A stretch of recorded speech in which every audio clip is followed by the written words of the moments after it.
Hi, my name is Cary Kirby, and I'm going to take a few minutes to talk to you about my journey through the educational doctorate process. So a little bit first about my teaching journey. I taught for 7 years in Alachua County Public Schools, where most of my work was more teacher-centered, even though my beliefs were that it should be more student-centered. About 10 years ago, I moved to PK Young, and I started being able to move my practice a little bit closer to my beliefs and started having more student-centered learning. And in that time, encountered this concept of self-regulated learning. I have since been researching that and looking into how to bring that practice into my own classroom and into the classroom of my peers. And I earned my educational specialist in educational technology, and now I'm working on earning my doctorate. When we started the program, one of the first things we encountered was the media versus methods debate between Clark and Cosma, and this really gave me a lot of pause when I first read it, because I've always put technology in. I've always been kind of a techie person, and when I really read this and started realizing I was doing it without really thinking about it and not thinking about the pedagogy and how it all interplays. So I really was caught off guard by Clark's assertion that technology doesn't actually make a difference. It's the pedagogy that makes the difference. And I was like, what? That can't be true. But then reading the research, obviously it is true. And then Cosma's response that, well, yeah, that's true, but sometimes that the technology is so interwoven that it can't be pulled out. And I was like, well, yeah, I kind of think that too. I don't know where I land. The other thing that you're hit with right away is behaviorism versus cognitivism versus constructivism, and the idea that for me, I kind of put Clark in as a behaviorist, this idea that you're segmenting everything and you're looking at a series of inputs and outputs, and you're just trying to measure each one thing individually. And then with Cosma, I kind of felt like he was more of a cognitivist, and that you're looking at the whole, and there's a lot of interrelated pieces that are going on inside that you can't see, and those are just as important. You can't just pull those apart. And then I also, constructivism, at first, when I first got to PK especially, I was like, constructivism, that's a bunch of like mumbo jumbo theoretical stuff that doesn't work in the real world, because you can't just construct everything yourself. You have to actually go with what's real, and this idea of not being a rationalist but being more of a realist or an objectivist. But then as I really have as I've continued to grow as a teacher, I've realized that I'm actually including all three of these pieces, which you see in my work. In the unit that I wrote them as three separate pieces. Like, this is how you could approach fractions from behaviorism, constructivism, and cognitivism. But really, if I was to teach that lesson, I would teach all of those as one part. There's some pieces where you really do need to just memorize some of these things. You need to move to the point where you just know this. But other pieces where socially constructing the knowledge, because it's not just going to be one thing. It's going to be what we create. And I don't want to just tell you, I want you to create it.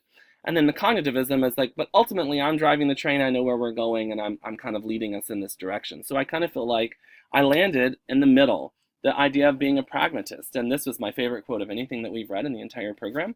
The paradigm issue has reached the status of utterly irrelevant. We should ignore theoretical issues and simply pick the methods that work, that reliably and efficiently lead to student learning. This underscores my whole belief about all of this stuff. I think it's all important, but then we have to understand it, but then we're not just tying ourselves to one concept.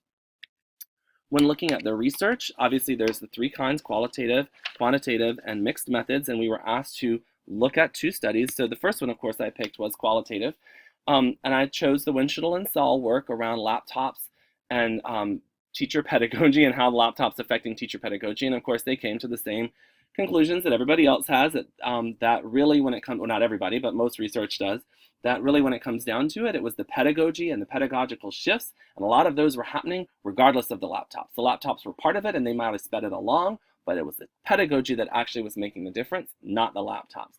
And that really made a lot of sense to me. And then I looked at the Lothar, Ross, and Morrison article, partially because it connected. They actually were basing some of their work off the Winchell and Saul work.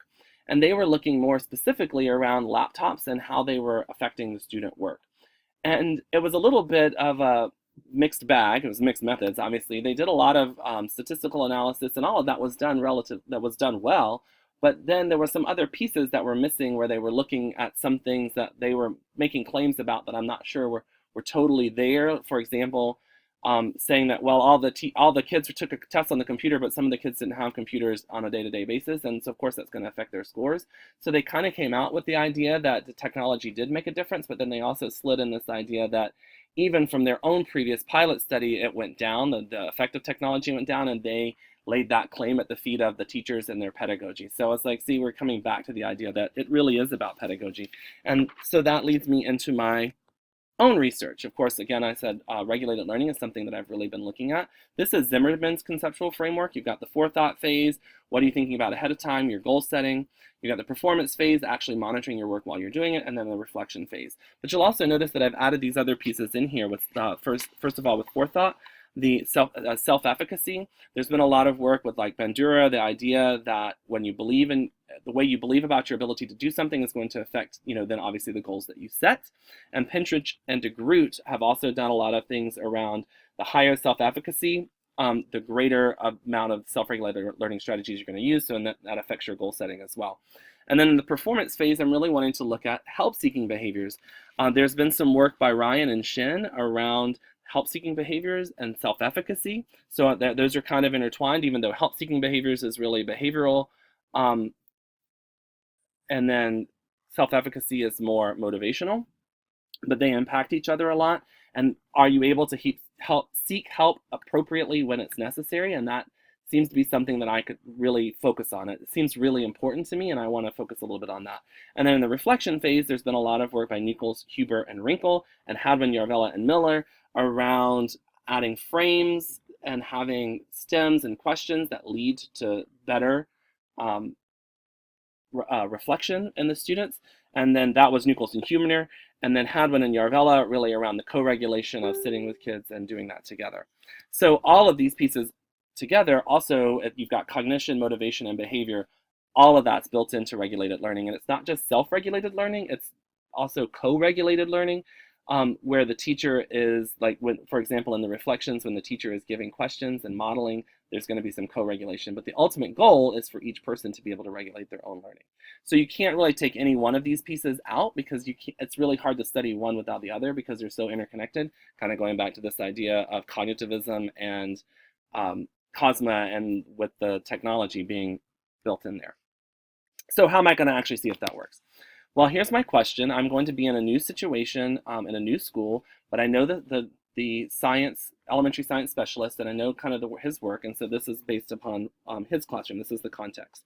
In what ways, if any, does the use of educational technology help an intermediate grade science teacher support the development of regulated learning strategies in his students? And you'll notice that this is kind of technology neutral, and that comes from all of this other work that like the individual pieces of technology are not what's important. It's going to be the actual pedagogy that's going to make the difference. And so I know there's going to be technology used, but it's not about any one particular software or kind of technology. It's going to be more about how can the technology help the teacher keep track of everything that happens when students are operating in a self-regulated learning environment, because there's a lot of moving pieces there, and if you can't keep track of what's going on, you're not going to do it.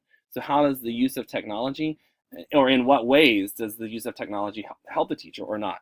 I'm going to do a case study. This makes a lot of sense to me to do an exploratory case study because I don't really have a clear set of outcomes. I don't know. I kind of assume that it's probably going to help the teacher keep track of all this stuff, but I don't know that it will. So I don't want to set it up that like I know I'm looking for this one thing. I just kind of want to see if it helps and how it might help if it does. So the context is this 4th grade science class. They have three or four cycles that they do this a year, where they choose a research topic, they create a proposal, they set up and conduct an experiment, obviously doing a lot of research, they report on the results of the project, they seek feedback from experts in the field, and they incorporate feedback into the final project. So this is a cycle, and they go through it 3 or 4 times a year. I would only really be researching one of those. So I'm bounding my case, by time, place, and activity here. This is the activity, and the time is just the 9 weeks that they're doing this, and the place is just that one classroom with that one group of kids. So what does that look like in terms of my own conceptual framework? So I've replaced instead of saying forethought, performance, and reflection, these are the actual things I want to focus on. In the forethought, I want to focus on self-efficacy, and I'm going to have to look at the social emotional learning that goes on in the school as a whole. In the performance phase, I want to look at help-seeking behaviors, both advantageous and detrimental help-seeking behaviors. And there's going to be a lot of the project work going on there, so there's going to be technology involved. I know that in the past years, he's used PBWorks and Google Apps. That might not be what's happening this year. So I'll have to just sort of see. But again, it's technology neutral. It's just how is the technology, whatever technology he's using, helping him keep track of what's going on. So Google Apps, I'm talking about like Google Docs, Google Spreadsheets, Google Slides, those kind of things. And then in the self-evaluation, again, using those same places to gather information and give some of the pieces around the reflection questions. So That's my work.